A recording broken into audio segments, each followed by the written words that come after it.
and you say, even though I'm so frustrated that I have this pain, right here, right now, I'm acknowledging it. Mm-hmm. Even though I'm so angry, I have to deal with this, right here, right now, I'm acknowledging this feeling.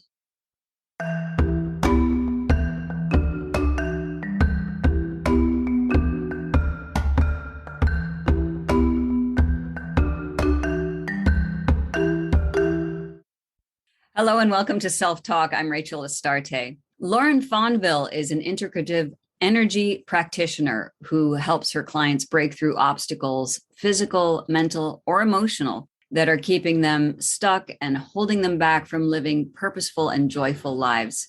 Lauren, welcome to Self Talk. Thank you for having me. I'm excited to be here today. Yeah, me too. So why don't we start by you telling us a little bit about yourself and how you got into this field? I know you have a lot of modalities that you work with. So what got you involved in this work? Yeah, you're right. I do use a variety of modalities. And my journey really started when I was dealing with some chronic stress and anxiety. And I found myself in a yoga studio. And reflecting back on that, whenever things got tough in my life, I would go to a yoga studio. And that particular day, there was a poster about yoga teacher training. And I went through my yoga teacher certification process. And that really opened the door to lots of different energy work for me. And I got certified in Reiki and started practicing meditation, journaling, and then eventually was introduced to EFT tapping. Right. And so using those modalities myself was really transformational. And, then I just kept going and got certified so that I could help other people. Yeah, that's beautiful. So where did the stress come from that got you to this point? Yeah. So when this all really, I guess, came to a head for me was right when we found out that my husband was going to deploy. He's in the military, and I had 2 young kids at the time. And just the thought of having to take care of them while going through the deployment myself, like we had gone through previous deployments, but that was before children. And so then there was just so much anxiety and worry, not only about the kids, but about him, about me being able to do it alone, living in a place where I really didn't have a support system. So yeah, that's what really sent me over the edge. And I thought, I really need to do something about this. I need to take time for me. I was self-aware enough that I knew that I needed to create the space for me to feel what I was feeling, which is why, even though logistically it was very difficult for me to do teacher training while my husband was away and I didn't have that kind of support, I made it happen because I knew I needed it. Something deep inside of me was like, you need to do this. And I'm so grateful that I did, because it sent me on this journey that led me to where I am today. That's fantastic. So, and stress is so difficult for and it comes in so many different forms. But yeah, some kind of inciting incident like that said, I have to take care of myself. And you said you found yourself in a yoga studio. How did that come about? You just... I had gone to yoga previously, sporadically, and like I was saying before, like in thinking back of the times that I would go to yoga, it was always when there was something going on in my life. And I just would be like, oh yeah, let's go to yoga. Or a friend would invite me to yoga. And then it would be like, oh, this feels so good. It feels so good to move in this way and have this meditative practice. Divine guidance maybe too, that just led me there when I needed it most. Right. So one of your areas of specialty is working with people. Is it women only mainly, or is it mostly women? Yes, mostly women. Okay, who have had a recent health diagnosis and all of the stress that goes along with that. Yeah. And you mentioned that there's a lot of emotional contributors to physical pain. Can you talk a little bit about that? Yeah, absolutely. So there definitely is a lot of emotional contributors to physical pain. That is, and I want to be clear that does not mean that the pain is not real. The pain is 100% real. Sure. It's just that I like to refer to it as stuffing, right? So when we experience things in our life, like emotions like anger, frustration, sadness, overwhelm. These are emotions that we as humans typically don't enjoy feeling, right? Right, And so right. we stuff them down, right? We push them down. And then what do? We redirect our attention. We distract ourselves That's right. and do something else, right? And that can work for the short term. Mhm. So, but eventually, what happens is all of that stuffing is going to come to a head and it's going to come out in some way. And sometimes it comes out by, lashing out at a loved one that doesn't necessarily deserve it. Right. Sometimes it comes out as physical pain. And I think that when I ask people, like, when you're experiencing stress, Yeah. where do you feel that in your body? Yes. Most Great people have an question. immediate answer. They have an immediate response to that. Oh, I Mhm. feel it in my neck and my shoulders. I feel it in my lower back, or I get stomach aches. Right. But it's not. It's with any emotion that we have been repressing that can cause some pain. And so, working with clients to really acknowledge how they're feeling, the emotions that are coming up, and EFT tapping is a modality that Yes. I use a lot to really begin to explore what past events that are likely contributing to some of what's going on presently. Yeah. Beautiful. So, yeah, and you had mentioned that too. We were emailing a little bit about what you do, and how important it is to acknowledge how you're feeling in the present. Mm-hmm. And then that kind of opens the door to, well, where did this all come from? Right. Yeah. So sometimes you even address past trauma with Right. people. How often does that come up? Oh, it comes up a lot. I mean, I was recently working with a woman who was having just chronic pain in her shoulder, Mhm. and I just started, asking lots of questions. What exactly does the pain feel like? Mhm. And then she said that it felt like, a twisting or a choking, Mm. and that kind of gave her pause, because I guess she hadn't really thought of exactly how she would describe it. It was just, pain Yeah, for her. yeah. And then when I started asking her about when did the pain first start, like how long have you been dealing with this for, and then there was a moment of just like this look on her face Mm. of this connection that happened, and it was around the same time that she was leaving her husband, who happened to be abusive. And Mm. the combination of that was just like, wow, maybe there's a connection there. And Yeah. she hadn't thought of that before. And Wow. so when you allow yourself to feel and allow yourself to really explore those things, Mhm. that relief can come. And she did find some relief, immediate relief in doing that, going through the tapping process. Yeah, beautiful. And I know how effective that can be. There's something to be said, I think, for um, as you said, really paying attention to the body, Yeah. because the body is where we hold everything. Mm-hmm. We don't think our feelings, we feel our feelings. And so the body is a great resource and we don't use it. Yes. It's like, Yeah. oh, I'm in pain, I'll take an aspirin, or I'll go see a chiropractor, or I'll go do, this and that. And as though our body somehow is this shell that we carry, Mm-hmm. right? And that it doesn't really have, it's sort of this thing that we have to deal with. Right. No, 100%. And one of the phrases that I don't know where it came from, but that idea, like, if you listen to your body when she's whispering, you don't have to hear her scream.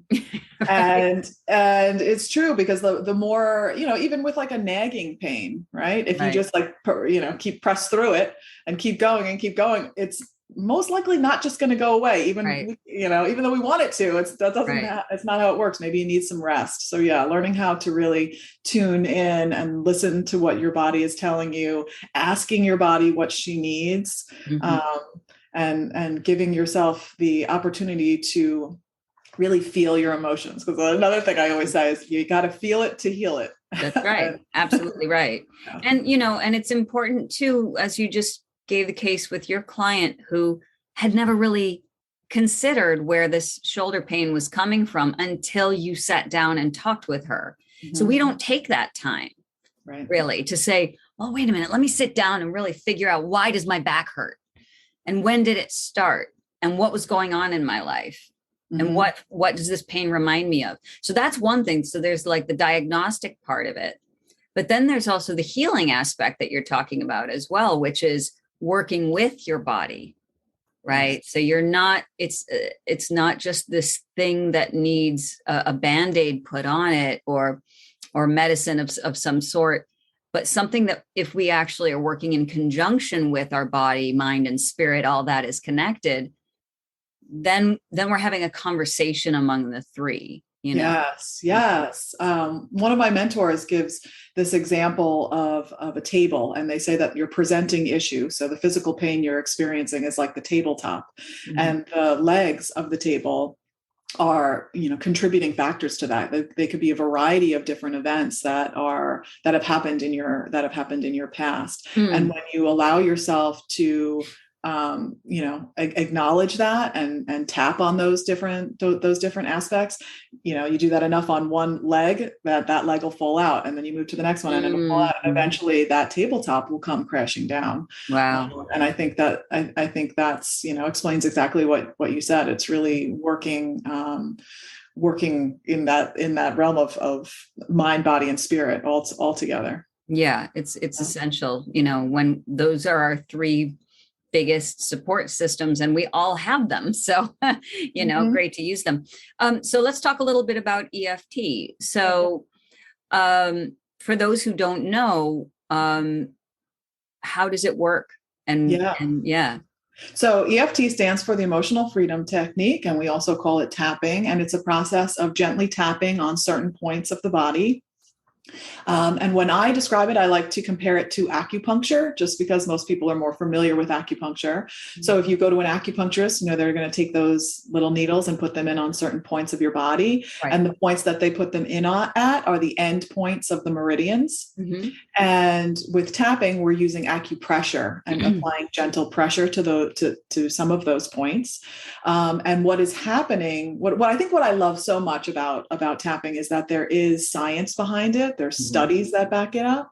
But what's happening is that as you're tapping on these different points, a message is being sent to the amygdala in the brain. And the amygdala is the part of the brain that controls fight or flight. Right. And it's telling the brain, hey, you're actually not in fight or flight. There's no need to be like freaking out right now. Right. And it reduces the amount of cortisol being pumped through your body by up to 40%. Wow. Which is huge. I mean, it's a huge number. And that was a study done by Dr. Peter Stapleton. Mm-hmm. And that was in a group tapping session. So it wasn't even just one-on-one. Right. And I think that's powerful for people to know that literally you have a tool at your fingertips that can help to bring some ease and calm. And how tapping helps is it meets you where you're at, and it allows you to really acknowledge how you're feeling. It's a big part of the healing process, is acknowledging how you're feeling now. And that's different from some other approaches. Sometimes you'll hear someone say, okay, well, if you acknowledge, let's say that you're feeling really sad, okay, you acknowledge it, and now shift the thought to something happy, right? Well, if you're feeling really sad, that's not easy to do. It's not easy. Right. It's not like you flip a switch and you're like, okay, I'm going to think a happy thought now. No, it doesn't work like that. Yeah. So tapping, whether it's like you're feeling really sad that you have this pain, or really angry, or whatever it is, you sit with that for a moment. And sometimes that can be a little scary for people because, you don't want to go there. It can feel a little overwhelming, but I promise you that when you feel it, you're able to move through it. You're able to heal it a lot faster than trying to outrun it. And tapping is just this beautiful process of really connecting the dots of what's going on and what's causing it. And a lot of the time it's there are events from your past that you might not even totally be aware of, or it seems like a random thought. I love when that's like, oh, that's not related to this. I just thought, about this time when I was 6, but there's no way that's related to this situation. And it's like, okay, well, let's just see, what I mean? Let's just go with it. And that happens. That does happen quite a bit. Like in a session? In a session. Yeah. Oh, wow.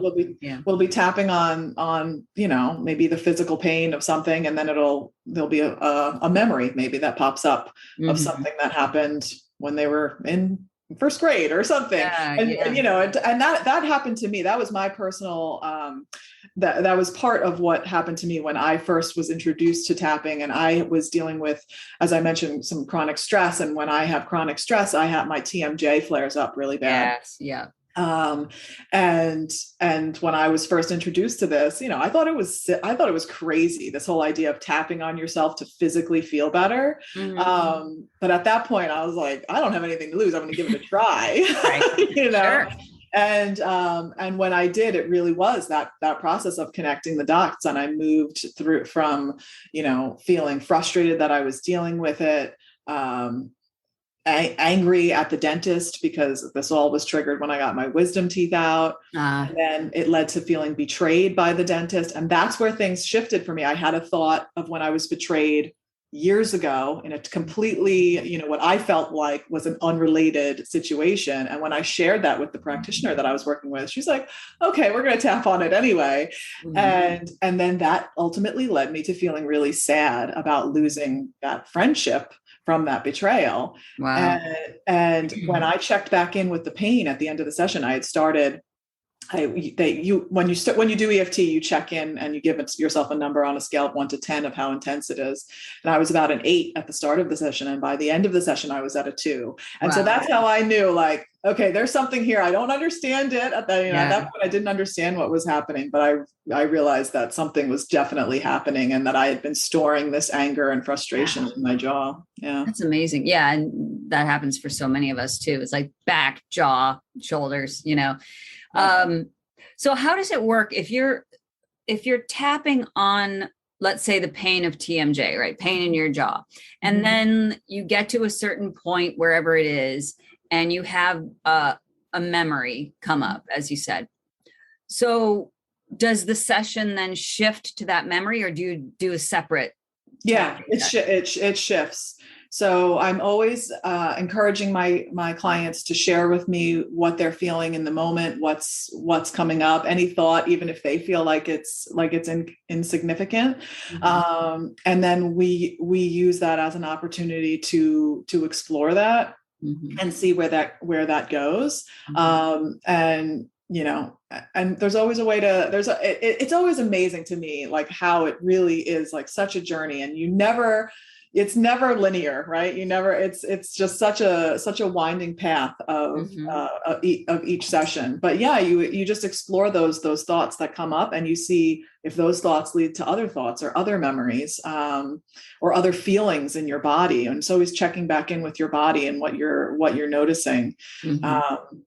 Yeah, if that helps. Yeah, it does because and as you're doing EFT, you're actually saying words, right? As well. So for example, if you could say, like, so even though you start off with what's called a setup statement, and you say, even though I'm so frustrated that I have this pain right here, right now, I'm acknowledging it.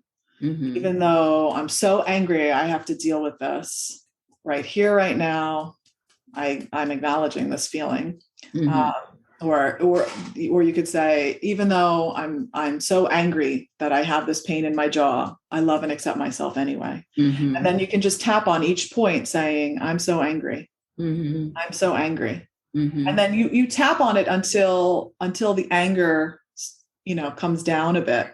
And then something else is going to likely start to come up, or a thought is going to come up, or another feeling in your body. And when we're dealing with pain, what is really interesting that happens with a lot of my clients can be that the pain will shift, right? So let's say the pain is in one shoulder, and then you continue to tap, you're tapping on this pain in your right shoulder, and then they'll be like, wait, now I'm feeling it in my left shoulder. Now I'm feeling it down my arm, you know, and that's called chasing the pain. So it's something that does often happen. And it's usually a sign that we're going in the right direction. Yeah. And so then you would just shift. So at what point does the client sort of, so let's say they're tapping, I completely accept myself. And then what? Then, you know, they have an idea of something from the past, and would they verbalize that in the middle of the tap? Yeah. Okay. Yep. And it's always my job as a practitioner to really reflect back the words that you're saying. Mm-hmm. That's when tapping can really be its most powerful, is when you're using words that really resonate with you. Mm-hmm. And there's tons of videos on YouTube that you can tap along with, which are great. I have some on my website too, but I feel like the real magic happens when you're using your own words. And sometimes, especially when you're first getting started with tapping, that can be a struggle. People will often say, I don't know what to say. I have no idea what to say. And so if you're just getting started and you want to give this a try yourself, tapping on the points and just really acknowledging the emotion that comes. So keep it simple, like I'm so angry, and just say that same phrase, tapping on the points, until you're like, maybe I'm not so angry anymore. Maybe something else is coming up now, and you can start to move into that. Oh, beautiful. Okay, thank you. That's really helpful. Yeah. So the other modalities you use Reiki, for example. Now, do you do that remotely or in person, or both? Yeah, I do that. I do both. But when working with my clients, it's a lot of it is like an intuitive process of what they have going on, and what I'm feeling like I think that would be good for the session. Every session is different. When I work with someone, it's very organic. It's not like week 1 we do this, week 2 we do that kind of thing. It's very much like a collaborative effort of what they need, what they want, and what I can offer. So that can be tapping, that can be coaching, that can be Reiki, it can be, I do some sound healing. I have a crystal alchemy singing bowl and some chimes that I use. Yeah, so it's a kind of a beautiful process how it unfolds. Yeah. So just getting back to the health diagnosis and the stress of that, like if someone has just received a pretty devastating health diagnosis, there's a lot of fear attached to that as well. Fear of the future, fear of what they may be encountering as they move through the illness. Yes. Is there any different approach you take for people who are ill, chronically ill, as opposed to anyone else who's just perhaps going through garden variety stress? Yeah. The approach is really the same, and like I said, every session is going to be different, but the approach stays the same. And tapping does the work. It really does the work. Do you ever use all 3 modalities of the coaching, the Reiki, and the EFT with patients or clients? Yeah. Oh yeah. It definitely. Wow. Yeah, it can. It's fun, and I think that's why I love it too, because it's always different, and I get to bring in the different modalities. Beautiful. So, have you ever encountered when you're working with someone when they have like a pretty severe traumatic past, and it's almost as though they're not able to fully acknowledge it, or it's just too painful to get near. Can these modalities still work with somebody who may not be able to really, like, they don't feel safe, right? Go there. Yeah. Especially if it's new, if it just came up. Yeah, definitely. So in those types of situations, I would be drawn to tapping, and with tapping, it's like staying more global with the issue. And then when it feels safe, right? When it feels authentically good for you to move closer to it, then we do.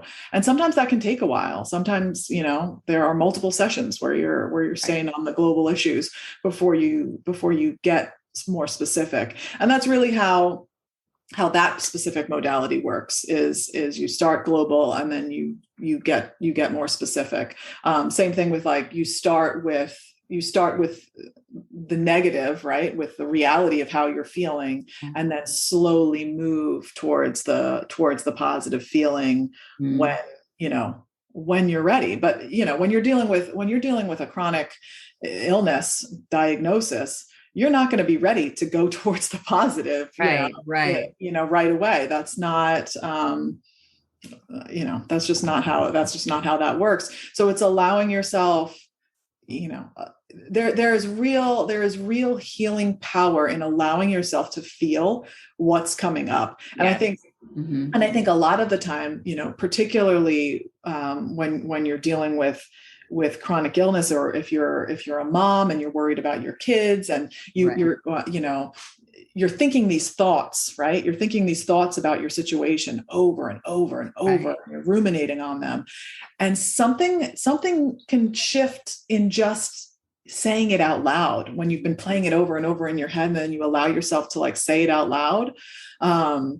Sometimes that's all it takes to begin to create that shift. Yes. Yeah. Because you're not running away anymore, distracting yourself, as you mentioned earlier.